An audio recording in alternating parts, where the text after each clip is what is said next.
Hello, everybody. Dr. Rick Wallace dropping in on you. Hope everybody is having a great start to your week. Um, get prepared to go out and do something exceptional this week. Make this week an epic and phenomenal week. Don't expect it just to happen. Be so committed to doing the things that you need to do that you have an anticipation of something special happening this week. One thing that I have to iterate often is that expecting something or wishing for something is two different things. Wishing for something is just sitting up and expressing a desire for something.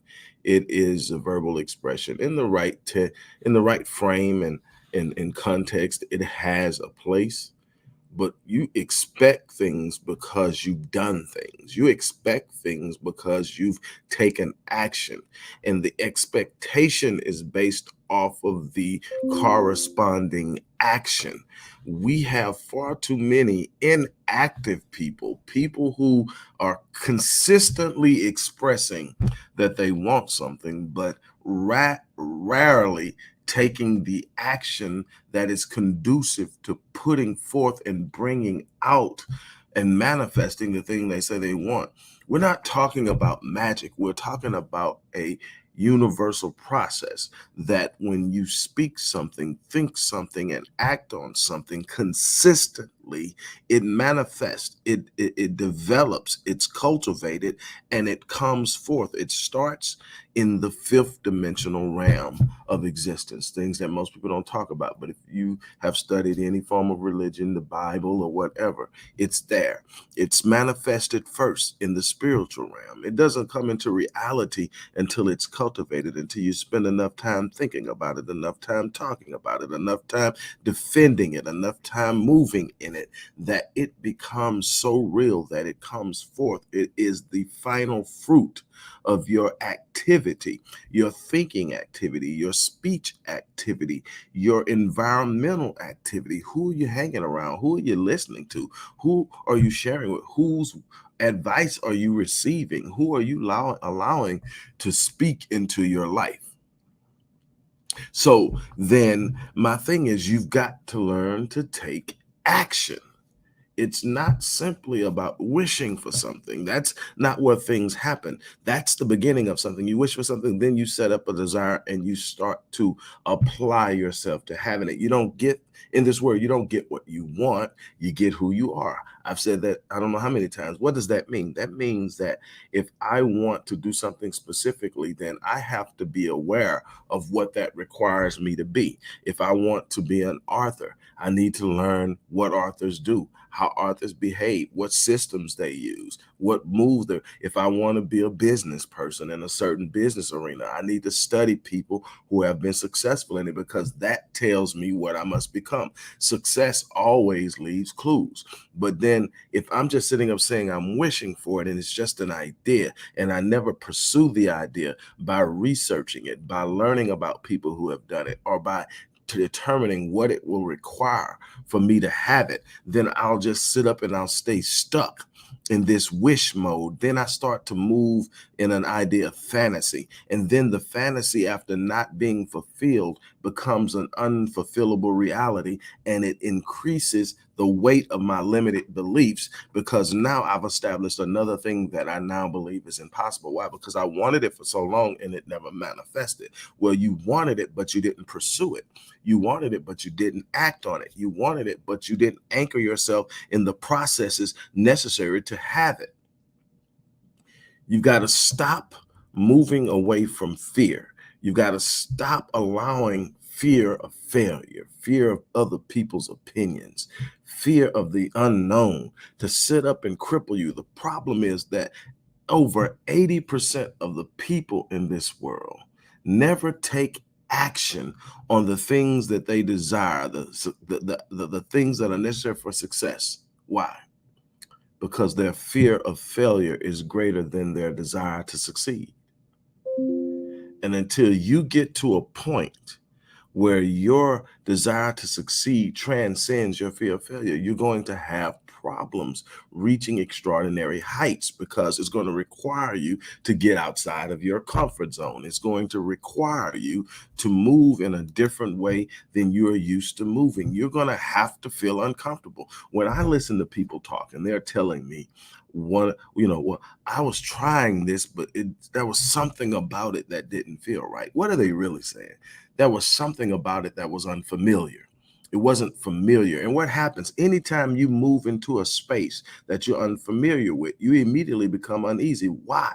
Because you have become comfortable in the space that you're familiar with. You know what to expect. You know when to expect it. You know what you have to do. It's pretty much laid out for you. Now, it may not produce the results that you're looking for, but you know what to expect. So you have actually set up a system in which you value comfort over excellence. So what you do is something my grandfather said to me, a little digression, something my grandfather said to me, son, your greatest challenge in life is going to be ensure that you're not always the smartest person in the room, because you're sharp, but you can't be the sharpest person in the room and become great. You got to find people who are smarter. You got to find people who know more. You got to find people who've been more places. You got to find people who are doing things that'll pull you out of the comfort of your knowledge and challenge you for new things. It's the new things that you undertake that is going to expand you and make you grow. This is what I'm trying to get you to understand. So many people are caught up in the familiar that they aren't willing to step out into what's possible. Why? Because impossible comes with a certain level of uncertainty. Some of you have been on jobs for years that you're not happy with, because you know, if I wake up and go in on a certain day, I'm going to get a check. I know I'm going to get talked to a certain way. I know people are going to treat me a certain way. But when I go in, I know if I sit down at the desk, no, I am not telling you to jump up and leave your job. What I'm telling you is, until you start to explore the possibilities of what's outside of that and create a plan of effective transition out of one situation into the other, you'll always be there. Why? Because you're familiar with it, and that familiarity comes with a certain level of comfort. And here's the thing: what happens is the level of comfort you have in simply knowing what you're facing is greater than the discomfort. It's more emphatic than the discomfort of not being happy there. And until you get to the point where the discomfort of not being happy in a situation outweighs the potential discomfort of moving to something else, you'll stay. You got to be so tired of it that you're willing to go out and risk something. You got to risk something. I can't think of who said this, but I know I heard Les Brown say it. It says the greatest detriment that you could ever have is the unwillingness to take a risk. When you're not willing to put yourself in the game, when you're not willing to put skin in the game, yes, you may protect yourself from having certain things happen in time, but you'll never gain and grow and become what you're capable of. You weren't put here to be average. You weren't put here to be mediocre. You weren't put here to exist and survive. The world needs you at the height of your design, at the height of your purpose. The world needs you to show up and be what you were designed to be. Stop sitting around thinking that when something is meant for you, it'll just fall out of the sky and land in your lap. That's not how it works. If something is meant for you, you should be able to connect to it. You should be able to connect to it emotionally, mentally, spiritually, and even on a physiological level. You should be aware of it. It should fall in line, but it's going to require you to come out of your comfort zone. It's going to require you to take action. It's going to require a certain level of consistency. It's going to require a certain level of resilience. You're going to have to be relentless in pursuing it. But the thing is, when that thing that you are designed to do comes under your undying commitment to have it, it has no other option but to come in and become what you have designed and set out for your life to be. But you're going to have to stand up. You're going to have to go out and get it. You're going to have to act on it. You're going to have to move on it. Man, people fail. 80% of all millionaires have experienced bankruptcy at least once or some form of financial duress. You've got to be willing to put some things in the game. You got to be willing to make some things happen. That's just simply a part of the game. But I guarantee you, at the end of their lives, you can look up and see the work they've done. You can see the fruits of their labor. Why? Because they stepped outside of the comfort zone to be in a place that very few people exist. You have just as much right to be there. The question is, how committed are you? What are you willing to do? How far are you willing to go? Uh, uh, you know, are you willing to push through the most darkest of times, the most difficult of moments, take on the greatest of challenges? That's a part of it. You can't fold under the pressure.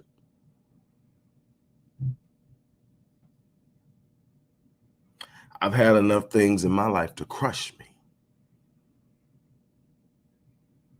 but I made up in my mind a long time ago that if I'm still breathing, I'm still in the fight. And if I'm still in the fight, I'm going for the win. I'm not going to ever play it safe. And I don't mean when I say not ever play it safe, I don't mean taking foolish risk. I've got too many people depending on me. What I'm saying is I'm not going to sit in the corner and let opportunities pass me by because I'm afraid of failing. I'm not going to sit up and take the easy route because it's less chance of stumbling and falling. When my family needs me to be on my A game, my family needs me to elevate, my family needs me to be better than I am right now. And so that's what I'm going to do. I'm going to become better. I'm going to grow. I'm going to develop. I'm going to commit to it. Why? Because that's what I'm here for. I'm not here to cruise through life. I'm not here to coast through life. I'm not here to play it safe.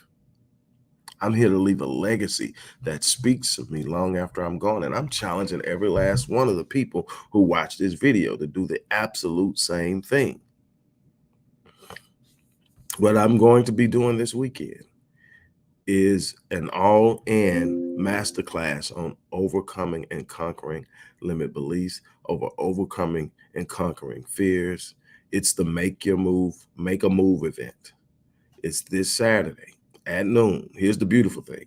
Even if you're busy, you already have something planned, or you got something that you want to do, or you don't feel like being up on Saturday at noon, whatever it is, we're going to play it back for those who sign up.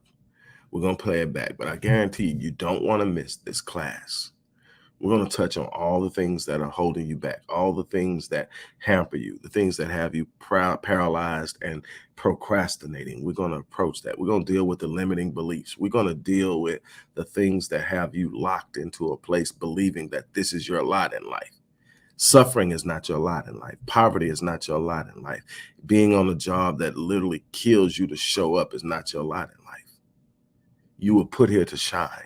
You were put here to be a representation of your creator. You were put here to show people what's possible when they believe. You were put here to show people that there's nothing that can be withheld from them, but you got to walk in it. I'm going to tell you, there's nothing more defeating for people who consider themselves to be followers of God in whatever way that is. There's nothing more defeating in your desire to bring other people to this place of loving God than to see you walking in constant defeat.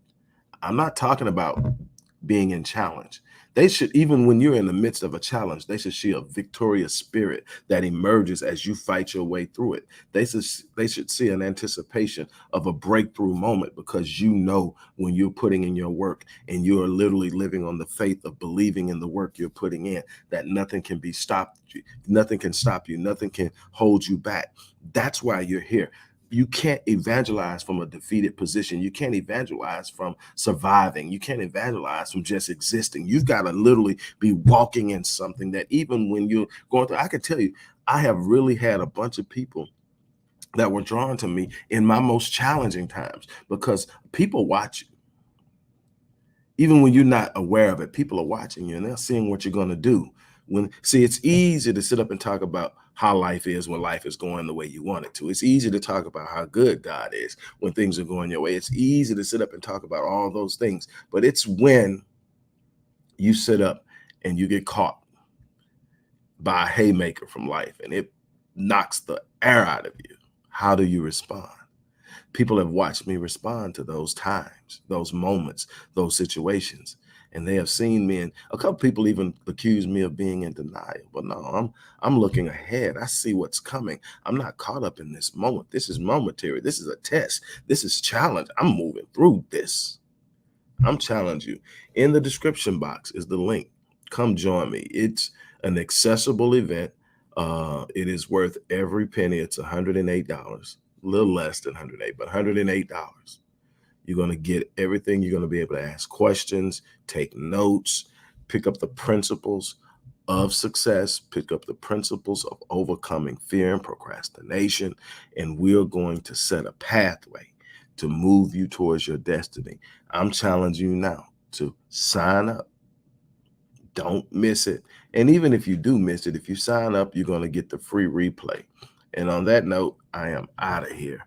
You guys, as I always say, I live my life on full so that when I leave this place, I die on E. My challenge to you is to do the same. On that note, I'm out of here.